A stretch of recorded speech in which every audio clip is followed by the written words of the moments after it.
Hello everyone, good morning to all. तो आज हम 28 दिसंबर 2025 की इम्पोर्टेंट न्यूज़ को कवर करने वाले हैं।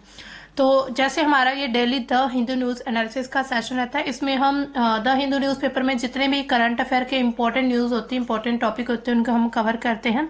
इसमें हमारे जो major subject polity, IR, history, art and culture, economy, science and tech, environment, geography भी हमारा एक मेजर सब्जेक्ट है।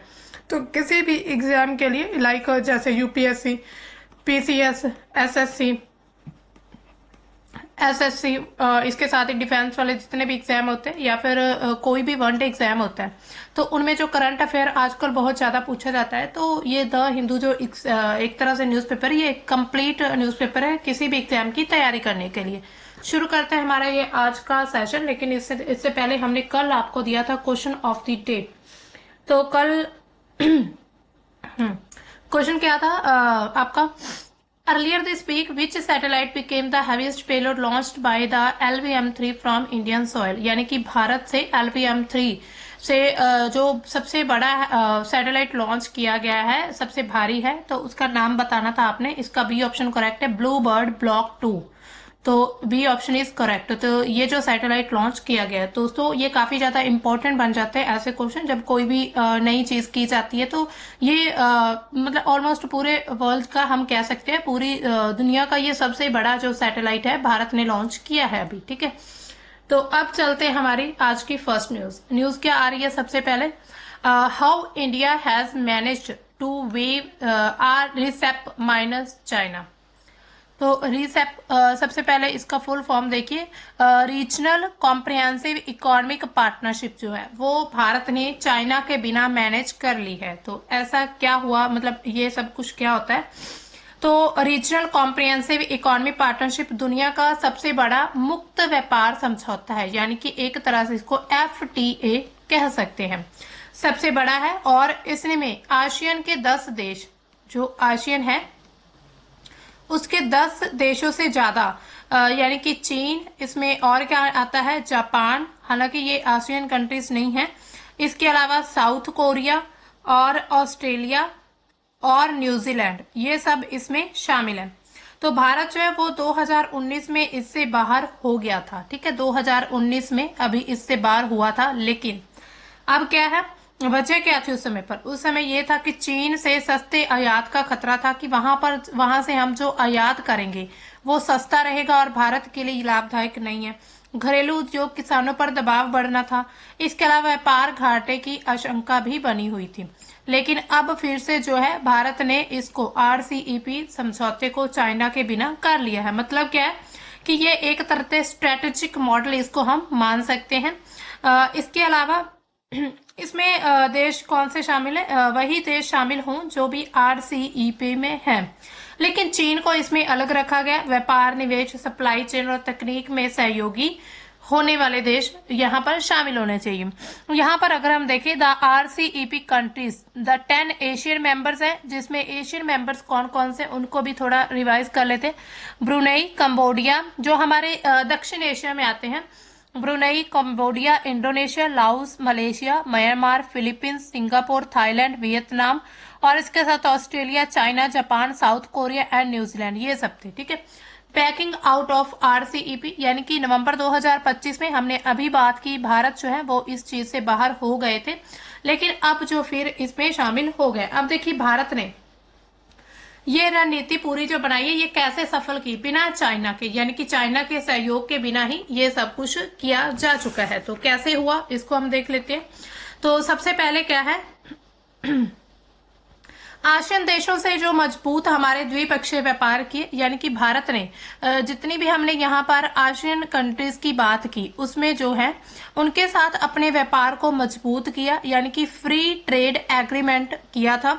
इसके अलावा वियतनाम हम देखते हैं, वियतनाम, इसके साथ ही जो इंडोनेशिया है हमारा यहाँ पर साउथ एशियन कंट्री, सिंगापुर जैसे जो देश चीन है जो देश है उन्होंने चीन के विकल्प की तलाश में है, यानी कि ऐसे देश जो है वो चीन का एक विकल्प ढूंढना चाहते थे, यानी कि चीन की जगह पर कोई और ऑप्शनल उनके लिए होना चाहिए था।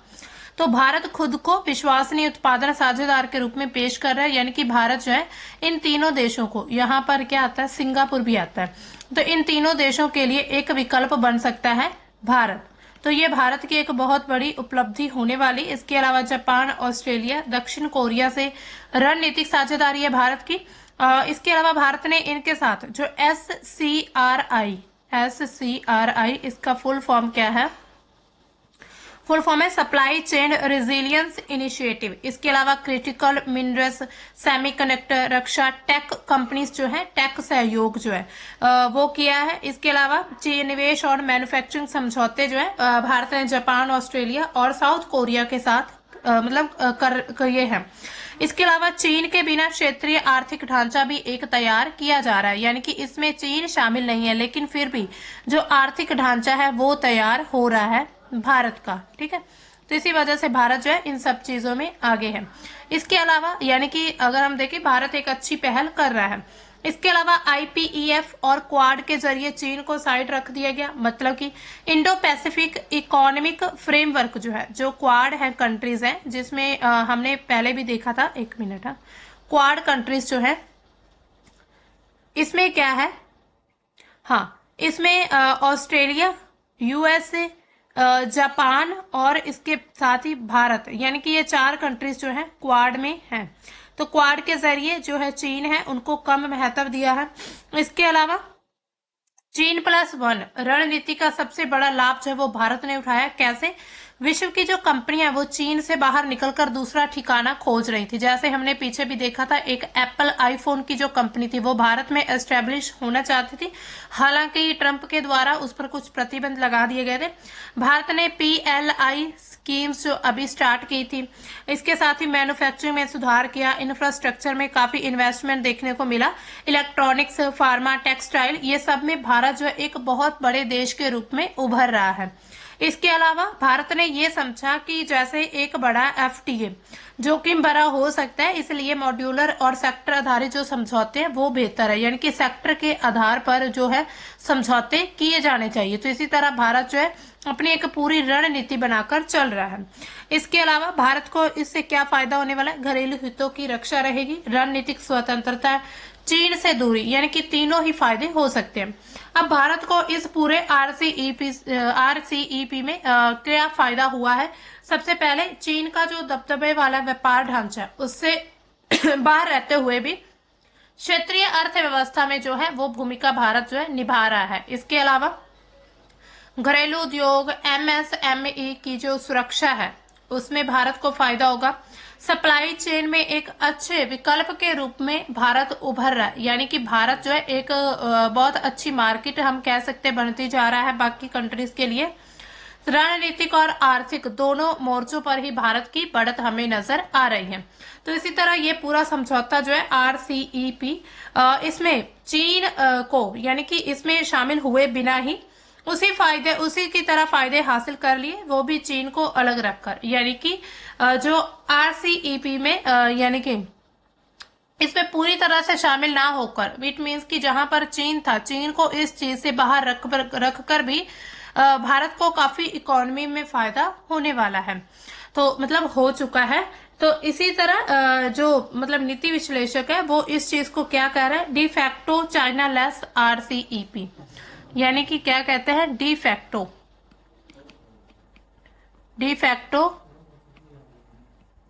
China less RCEP। तो इसी तरह ये बाकी जो एक्सपर्ट्स हैं उनके द्वारा ये नाम दिया गया है। अब चलते हैं हमारी नेक्स्ट न्यूज की तरफ। मतलब ये न्यूज काफी ज्यादा इंपॉर्टेंट थी। इसके साथ ही नेक्स्ट न्यूज क्या आ रही है हमारी? How India's crude oil import basket has undergone change over years, यानी कि भारत का जो कच्चे तेल का जो आयात है उस वर्षों में किस प्रकार से परिवर्तन आया है। हमने अभी देखा ही था, तो भारत पर जो टैरिफ वगैरह लगाया गया है, तो इसमें यानी कि पूरी तरह से अगर हम देखें तो कैसे बहुत बड़ा जो अंतर देखने को मिला है भारत के तेल आयात में। तो सबसे पहले हम थोड़ा इसको हिस्टोरिकली रूप से अगर देखें तो ऐतिहासिक रूप से दुनिया के लिए तीसरे सबसे बड़े उपभोक्ता के रूप में जो भारत है वो उभर रहा है। और भारत के लिए ऊर्जा सुरक्षा का मतलब क्या है? कच्चे तेल की खरीद के लिए अपनी जो पॉजिटिव अर्थव्यवस्था है, यानी कि पॉजिटिव इकोनॉमी है, उसको बरकरार रखना या फिर उसको सुनिश्चित करना, और इसके साथ ही भू राजनीतिक परिस्थिति को समझना। इसके साथ अगर हम देखें Saudi Arabia, from Saudi Arabia accounting for 2/3 of the out of our oil imports to Russia, emerging as major supplier. New Delhi's crude basket has been multiple policy shifts over the years. Saudi Arab के द्वारा हमारे तेल के आयात के 2/3 हिस्से की आपूर्ति से लेकर रूस के प्रमुख आपूर्तिकर्ता के रूप में उभरने तक जो है नई दिल्ली को कच्चे तेल की जो कुछ मतलब एक तरह से परिवर्तन है कच्चे तेल के आयात में, वो देखने को मिले हैं। इसके अलावा यहाँ पर वेस्ट एशिया सोर्सिंग रहा है हमारे लिए, जो अभी रंजीत मेहता है CEO and secretary general of in industry body PHDCCI, उन्होंने क्या नोट किया 2005 से पहले over 70% of crude oil came from Saudi Arabia, Iraq, Iran, Kuwait और UAE। यानी कि 2005 से पहले 70% से ज्यादा जो ऑयल था इन कंट्री से आता था। और crude oil supply saw a gradual broadening from 2005 to 15, यानी कि 2005 से लेकर 2015 के बीच बहुत बड़ा बदलाव हमें क्रूड ऑयल में देखने को मिला है। तो इसी तरह यहाँ पर तेहरान चैलेंज था हमारे लिए। जून 2010 में the UN security council sanctioned Iran to stop them from acquiring weapons, यानी कि UN ने जो ईरान थे उस पर ईरान पर एक तरह से सैंक्शन प्रतिबंध लगा दिए थे। फिर मई 2011 में the minister of state for petroleum and natural gas RPN Singh from informed parliament India has cut down it's Iranian purchases, यानी कि फिर 2011 में ईरान से भारत ने अपना जो भी खरीद थी उसको बंद कर दिया था, यानी कि उसको खरीद कम कर दी है। इसी के परिणाम स्वरूप भारत का जो कच्चा तेल का बाजार में ईरान का हिस्सा था वो कम हो गया था, 6.2% 2015-16 में रहा। इसके अलावा sanctions on Iran were lifted in 2016, यानी कि ईरान पर जो प्रतिबंध लगे थे 2016 में हट गए।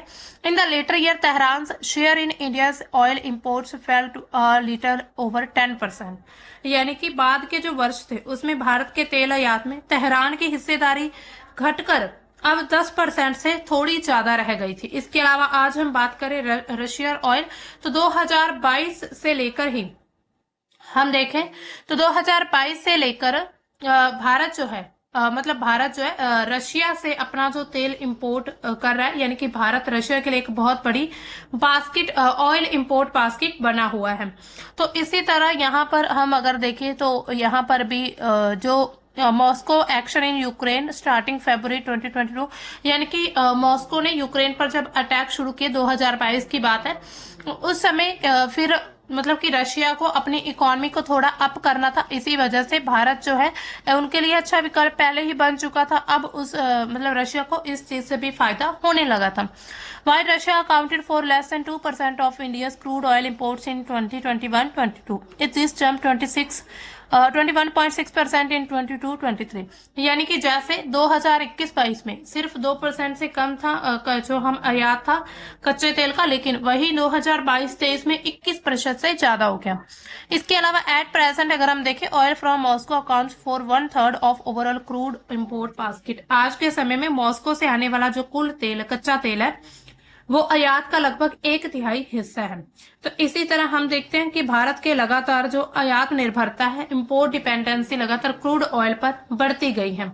इसके अलावा अगर हम देखें भारत की अब जो आर्थिक असर इस पर क्या पड़ने वाला है भारत के, तो तेल आयात का बिल हमारे पास अगर हम देखें तो क्रूड ऑयल हम अभी भी बहुत ज्यादा मात्रा में जो है इंपोर्ट किया जाता है। तो फाइनेंशियल ईयर 23 में तेल आयात लगभग $158 बिलियन रहा था। इसके अलावा फाइनेंशियल ईयर 24 में, यानी कि 2024 की बात हो रही है लास्ट ईयर की, उसमें 132.4 बिलियन रहा था ये पूरा आयात। ठीक है, इसी तरह लगातार इसके कारण हम क्या देखें तो घरेलू तेल उत्पादन जो है वो कम होता जा रहा है। तो हम देखें अगर तो इसमें भी हमारा जो ऑयल इंपोर्ट है वो कम हो रहा है। तो इसके अलावा तेजी से जो ऊर्जा की मांग बढ़ती जा रही है, जिसमें ट्रांसपोर्ट, उद्योग, पावर, रिफाइनिंग क्षमता में वृद्धि हो रही, पेट्रोल डीजल की खपत हो रही, इन सभी कारणों से तेल आयात बढ़ा है और निर्भरता जो है वो ऊंची बनी हुई है। यानी कि अगर हम देखें तो एक तरह से कहीं ना कहीं हमारा इंपोर्ट आज भी बढ़ा हुआ है भारत का, ठीक है, मतलब ज्यादा है। तो इसी तरह हम देख रहे हैं कि भारत जो है कच्चे तेल का लगभग बहुत बड़ा आयात है, वो भी रशिया से। तो इसी तरह जो मतलब कि काफी ज्यादा मतलब कुछ थोड़े ही सालों में बहुत बड़े बड़े हमें परिवर्तन देखने को मिल गए हैं। अब देखिए नेक्स्ट न्यूज क्या, central's green panel gives its nod to stage two Dulhasti hydel power project in JNK। यानी कि केंद्र सरकार की हरित समिति ने जम्मू कश्मीर में दुलहस्ती जल विद्युत परियोजना के दूसरे चरण को भी मंजूरी दे दी गई है। तो अब देखते हैं ये पूरा मतलब योजना क्या है। तो दुलहस्ती जो जल विद्युत परियोजना है, ये चनाब नदी पर, यहाँ पर आप देख सकते हैं, ये चनाब नदी पर एक नया प्रोजेक्ट है।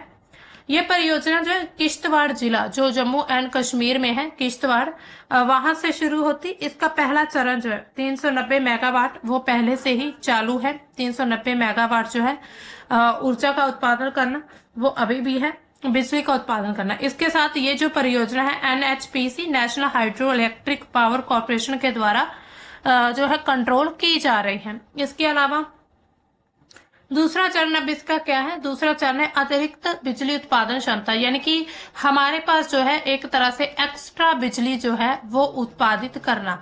तो ये दूसरा चरण है। तो इसी तरह अब दूसरे चरण को भी मंजूरी मिल चुकी है। इसमें नई टनल, पावर हाउस, ट्रांसमिशन ढांचा, सहायक संरचनाएं, ये सब कुछ बनाया जाएगा।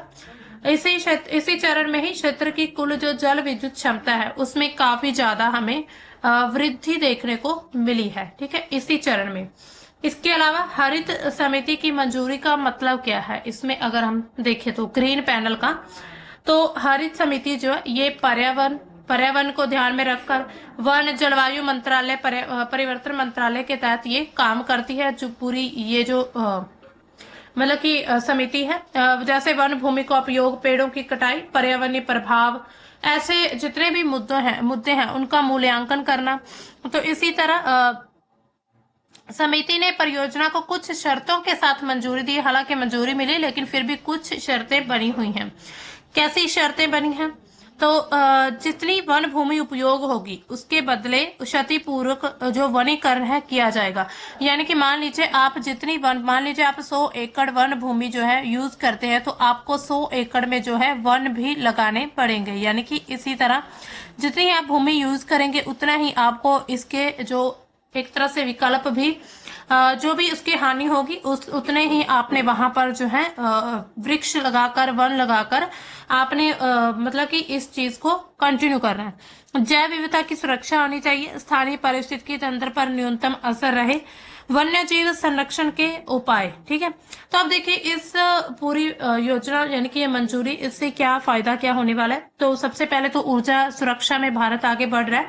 भारत की जो स्वच्छ और नवीकरणीय ऊर्जा क्षमता लगातार बढ़ रही है। ऐसी परियोजना से हाइड्रो पावर को ग्रीन एनर्जी माना जाता है। यानी कि ये जो हाइड्रो पावर है, जैसे कि पानी से बिजली उत्पादित करना, तो इसको भी एक तरह से ग्रीन एनर्जी ही मान लेते हैं। इसके अलावा जम्मू कश्मीर का विकास होने वाला है, वहां पर बुनियादी ढांचा विकसित होगा। राष्ट्रीय रणनीतिक महत्व क्या है, चुनाव नदी जो है वो सिंधु जल संधि के तहत भारत की एक वैध परियोजना है। यहाँ पर आप देख सकते हैं तो सिंधु जल संधि जो हुई थी, इंडस वाटर ट्रीटी 1960, उस की यानी कि वैध परियोजना माना जा रहा है। ऐसा नहीं है कि कल को कोई जैसे पाकिस्तान जैसी जो कंट्री आकर कह दे कि ये अवैध है, ऐसा नहीं है। तो पर्यावरण चिंताएं भी हालांकि अभी तक बनी हुई हैं। तो इसी तरह जो हरित ऊर्जा लक्ष्य उसकी पूर्ति करने के लिए जो भारत ने नेट जीरो एक टारगेट रखा है 2070 तक, यानी कि नेट जीरो और नवीकरणीय ऊर्जा विस्तार का लक्ष्य है, उसको पूरा करने के लिए ऐसी परियोजना की जरूरत है। इसके अलावा जल संसाधनों का प्रबंधन, यानी कि नदी का जो जल है वो वैज्ञानिक इसका नियंत्रित उपयोग किया जाएगा। बाढ़ नियंत्रण और इसके साथ ही जल प्रवाह प्रबंधन में इसकी भूमिका रहेगी। स्थानीय समुदायों के लिए कुछ लाभ होने वाला है। वहां पर CSR गतिविधियों के माध्यम से शिक्षा, स्वास्थ्य, कौशल विकास होगा और वहां जो क्षेत्र के लोग हैं उनके जीवन में भी हमें वृद्धि या फिर जीवन स्तर जो है वो ऊंचा नजर आएगा। ठीक है, जीवन स्तर में सुधार आएगा। तो इसी तरह ये जो योजना है दुलहस्ती हाइडल पावर जो योजना है ये काफी इंपॉर्टेंट है। अब चलते हैं हमारी नेक्स्ट न्यूज की तरफ। नेक्स्ट न्यूज क्या है? Rajasthan expedites installation of rooftop solar power plants, यानी कि जो राजस्थान है उसमें छतों पर सौर ऊर्जा संयंत्रों की स्थापना में तेजी लाई जा रही है कि छतों पर जो सौर ऊर्जा है उसको अब ज्यादा से ज्यादा प्रोड्यूस किया जाए। तो 1 लाख से ज्यादा घरों पर रूफटॉप सोलर जो है वो लग चुके हैं। यहाँ पर बताया जा रहा है Rajasthan under the revamped distribution sector scheme के तहत। तो ये पीएम सूर्य घर मुफ्त बिजली योजना है। इसके तहत 1 लाख से ज्यादा घरों पर जो है छतों पर ऊर्जा संयंत्र यानी कि रूफटॉप सोलर लगा दिए गए। जयपुर, अजमेर, जोधपुर विद्युत वितरण कंपनियों के क्षेत्रों में सबसे ज्यादा ये इंस्टॉलेशन किए गए हैं। कुल क्षमता लगभग अगर हम देखें तो 408 मेगावाट तक पहुंच चुकी है। ठीक है, कुल क्षमता टोटल अगर हम देखें, इसका मतलब क्या है? हजारों घरों में साफ नवीकरणीय ऊर्जा से बिजली बनाई जा रही, बिजली बिल कम करती है और ग्रीन एनर्जी को भी बढ़ावा देती है इसके तहत। इसके अलावा मुफ्त बिजली और योजनाओं का विस्तार, जिसमें फ्री बिजली की योजना, जैसे कि राजस्थान कैबिनेट ने क्या कहा है वहां पर कि करीब 150 यूनिट जो है मुफ्त सौर बिजली देने का निर्णय लिया गया है। 1 करोड़ से ज्यादा जो घरेलू उपभोक्ता उनको हर महीने 150 यूनिट जो है वो मुफ्त बिजली दी जाएगी। हर एक महीने की बात करें तो इसका खर्च जो है केंद्र और राज्य दोनों पक्ष साझी तौर से करेंगे। इसके अलावा कुछ नियमों में भी बदलाव है। नेटवर्क मीटरिंग का समर्थन, यानी कि इलेक्ट्रिसिटी रेगुलेटरी कमीशन जो है राजस्थान का, उन्होंने कुछ बदलाव भी किए। वर्चुअल नेट मीटरिंग रहेगी और ग्रुप नेट मीटरिंग को लागू किया जाएगा। इससे क्या होगा?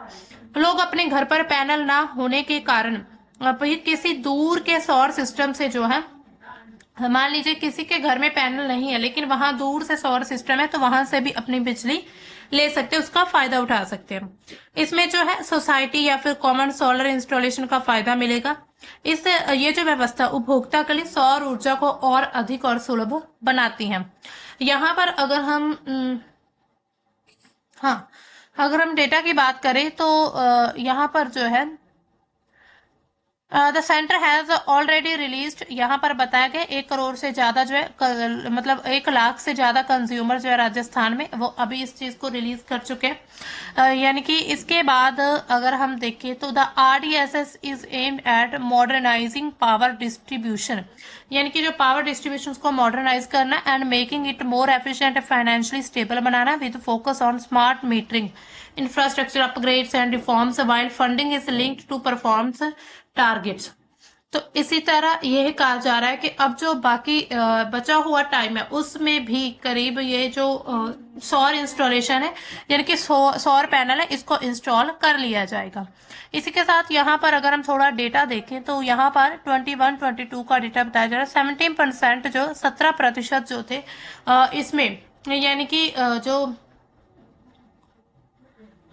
मतलब कि इनको लॉस हुआ था इस बिजली का। इसके अलावा RDSS वर्क्स टू अंडर 14.26% 2024-25 में, यानी कि ये पीएम सूर्य घर मुफ्त बिजली योजना के तहत अब इनको जो है ये पूरे जितने भी ऐसे सोलर पैनल हैं तो उनको इंस्टॉल कर लिया जाएगा।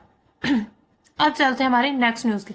लेकिन इससे पहले अगर हम नेक्स्ट न्यूज में जाने से पहले इसके थोड़े फायदे देख ले तो अब देखिए इसमें फायदा किनको रहने वाला है। सबसे पहले तो जो घरेलू उपभोक्ता है यानी कि जो घर में बिजली यूज करते हैं उनको ये फायदा रहेगा। इसके अलावा फ्लैट सोसाइटी जो किराएदार है, जैसे कि ग्रुप मीटरिंग से छत ना होने पर भी लाभ होगा।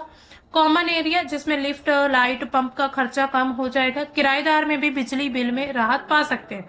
इसके अलावा छोटे दुकानदार जो MSME ही हैं उनको भी फायदा इस चीज में रहने वाला है। ऑपरेटिंग कॉस्ट कम रहेगी, दिन में सस्ती बिजली से मुनाफा बढ़ेगा, ऊर्जा कीमतों के उतार चढ़ाव से सुरक्षा होगी। इसके अलावा किसानों को फायदा क्या होगा? पंप कृषि उद्योग के लिए सस्ती भरोसेमंद जो बिजली है वो उत्पादित की जाएगी।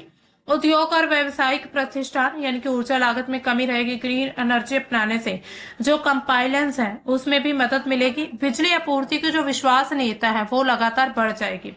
युवा और स्थानीय रोजगार, यानी कि लोगों को रोजगार, वहां पर जो युवा पीढ़ी है उनको रोजगार मिल सकता है इस पूरे सेक्टर में। इसके अलावा राज्य पर्यावरण, जो कार्बन का उत्सर्जन है उसमें कमी होगी। इसके अलावा बिजली आयात पर निर्भरता कम होगी, यानी कि कहीं से जो बिजली इंपोर्ट करते हैं अब वो कम हो जाएगी, क्योंकि अब अपनी ही स्टेट में उनकी जो बिजली है वो प्रोड्यूस की जाएगी। इसके अलावा मतलब हर किसी को एक तरह से फायदा हो सकता है इस योजना के तहत। अब चलते हैं हमारी आज की नेक्स्ट न्यूज, और आज की हमारी ये लास्ट न्यूज है। न्यूज क्या आ रही है दोस्तों, ये हमारी न्यूज है थोड़ी साइंस टेक के क्षेत्र से हम इसको मान सकते हैं। Fake anti rabies vaccine pulled from shelves firm, यानी कि नकली रेबीज रोधी जो वैक्सीन है वो बाजार से हटाई गई।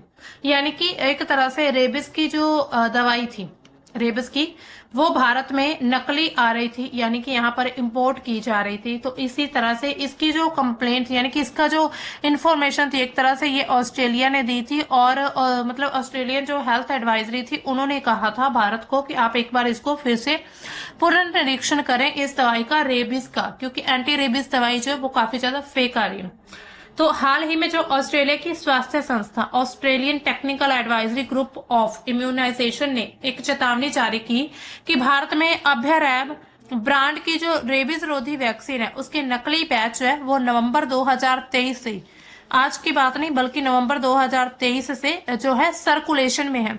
इस एडवाइजरी के अनुसार जो नकली वैक्सीन में सही मात्रा में सक्रिय तत्व नहीं है, एक्टिव जो जितने भी इसमें होने चाहिए वो तत्व नहीं है। इसके अलावा जिससे लगाई की जो डोज है उससे रेबीज से पूरी तरह से सुरक्षा नहीं मिलती है, यानी कि रेबीज के लिए आप अगर कोई भी दवाई लगाते हैं, मतलब उसके लिए जो दवाई होती है, वैक्सीन होती है, अगर वो लगाते हैं उससे पूरी तरह से फायदा नहीं होगा। ये चेतावनी मुख्य रूप से उन यात्रियों के लिए जो भारत में 1 नवंबर 2023 के बाद अभ्यरैब वैक्सीन लगवाकर ऑस्ट्रेलिया लौटे हैं।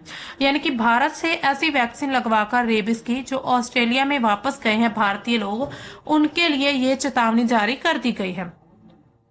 इसी तरह ये जो वैक्सीन है इंडियन इम्यूनोलॉजिकल लिमिटेड कंपनी बनाती है, जो कि भारत की प्रमुख वैक्सीन निर्माता कंपनियों में से एक है, यानी कि एक बहुत बड़ी कंपनी है भारत की, तो उसके द्वारा ये बनाई जाती है।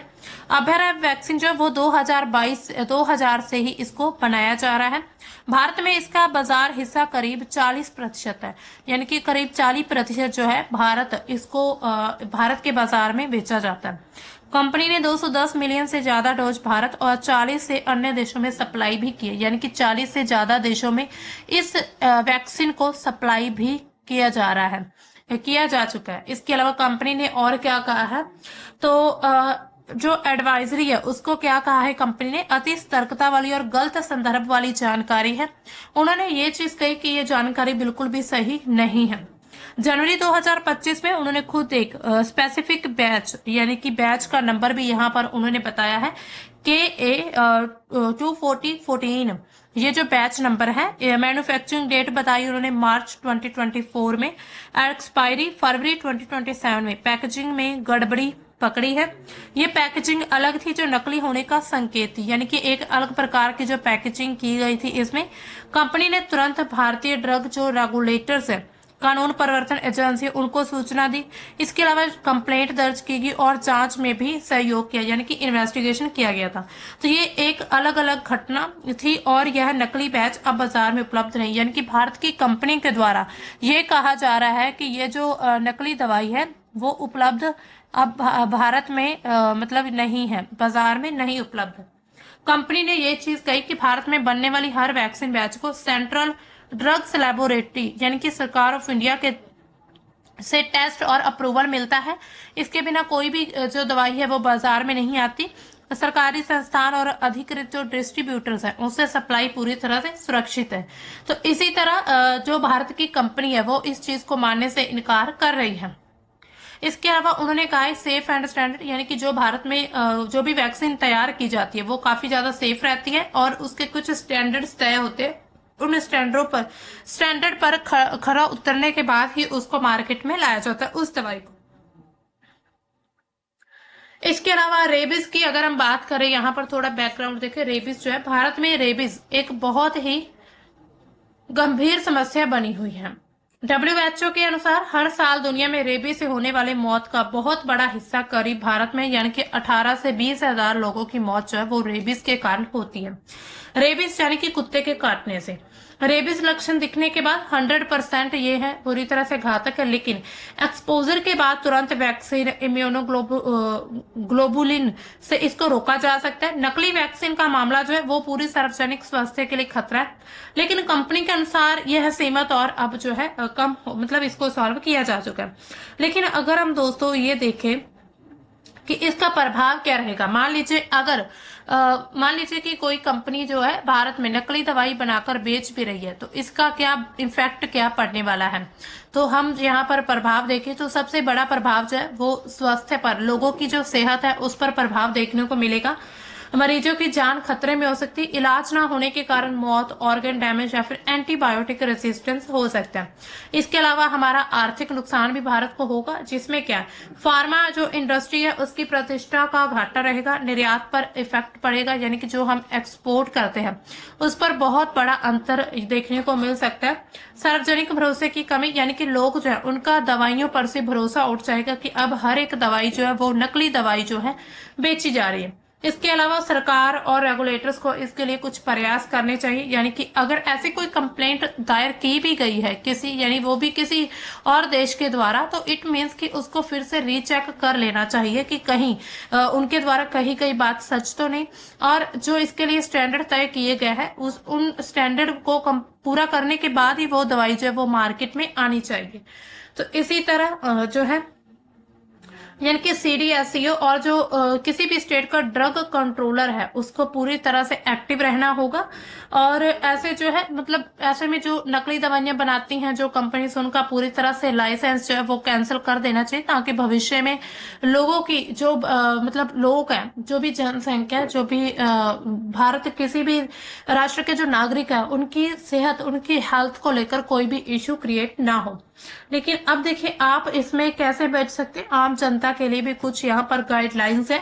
हमेशा लाइसेंस वाली दुकान या फिर कोई भी रजिस्टर्ड ऑनलाइन फार्मेसी हो, उनसे ही ये दवाइयां जो है हमेशा खरीदनी चाहिए। इसके अलावा पैकेजिंग को चेक जरूर करें, QR कोड को स्कैन करें और बैच नंबर एक्सपायरी मैच करें कि बिल्कुल सही मैच हो रहा है या फिर नहीं। कई बार क्या होता है कि जो हम QR कोड को स्कैन करते हैं उसमें जो बैच नंबर अलग होता है, एक्सपायरी नंबर जो अलग लिखा होता है, तो इसको मैच कर ले जरूर। इसके अलावा बिल को साथ में जरूर लेना चाहिए अगर आप कहीं से भी दवाई ले रहे हैं। अगर आपको थोड़ा सा डाउट हो तो आप क्या करें, CDSCO जो है उसके हेल्पलाइन या फिर डॉक्टर से भी आपको संपर्क करना चाहिए कि ये दवाई, पहली बात तो ये किसी डॉक्टर की सलाह के बिना कोई भी ऐसी दवाई ना ले। सरकारी अस्पतालों से मुफ्त दवाइयां लेनी चाहिए जहां पर जोखिम कम होता है, क्योंकि जो सरकार होती है उनको एक तरह से पूरा क्राइटेरिया उनका होता है कि हमने अपनी जो भारत के नागरिक हैं उनको कितनी दवाइयां जो है किस लेवल तक देनी है। तो इसी तरह आप जो है कोशिश करें, आपको खुद से भी अवेयर रहना होगा, क्योंकि आज के समय पर हम देख रहे हैं कि पता नहीं चलता कि कौन सी कंपनी कहां पर क्या एक तरह से गड़बड़ी कर रही है। तो इसीलिए आप, हमारी जो सेहत है अब हमारे हाथ में ही है।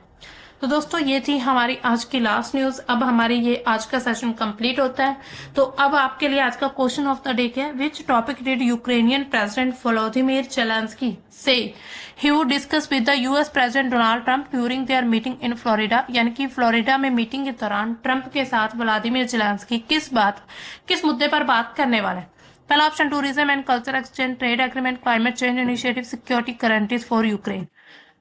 तो आपने इसका जो सही ऑप्शन वो आपने इसका जो सही आंसर है वो कमेंट सेक्शन में बताना होगा। तो मिलते हैं हम अपने कल के द हिंदू के सेशन में, तब तक के लिए बाय, थैंक्स फॉर वॉचिंग।